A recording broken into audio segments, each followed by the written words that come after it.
Of course, it was only a matter of time before I had to make a video about the Russian boogeyman himself, John Wick, baby. And out of all the spectacular fights and shootouts throughout the entire series, I wanted to talk about a specific fight scene in the third movie, the one with the knives.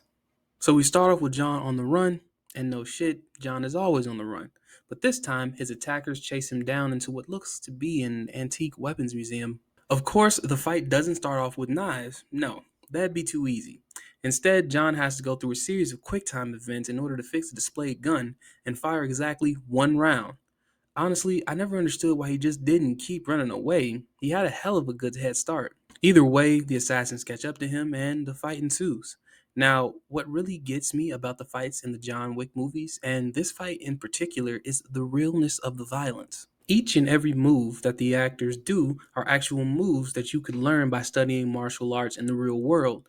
There are no fake shrug offs or one handed throws that they don't even turn into. No, each and every punch, kick, and knife throw has weight to it. Let's take the knife throwing for instance. Look at the form and force John uses when throwing a knife. Sometimes his throws are spot on with great accuracy and power. Other times he's just chucking them bitches. But when his throws are lethal, you know it before the knife even hits. You can see the form, the power, the control, and the skill that it takes to pull something like that off. But at the start of the fight, when knives are flying everywhere, John is throwing whatever he can get his hands on. Honestly, I think him coming out on top was due mostly to luck here.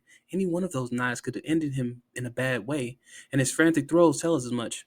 This is also true for the attacking assassins as well, because they do get more than a few good hits in on John. I think that's one of the things that makes John Wick such a special movie franchise. This man is not immortal. He bleeds just like the rest of us, and he can be killed. It's just no one is skilled enough to accomplish that impossible task.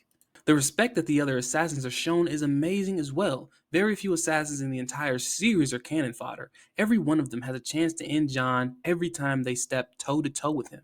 It's just a very small chance. I also really like how fatigued John is by the end of this fight. You can tell it took a lot out of him, and I'm sure those open knife wounds aren't doing him any favors either. This is one of the most entertaining fights in the series for me, and I hope by sharing it with you all, I have done it just a bit of justice.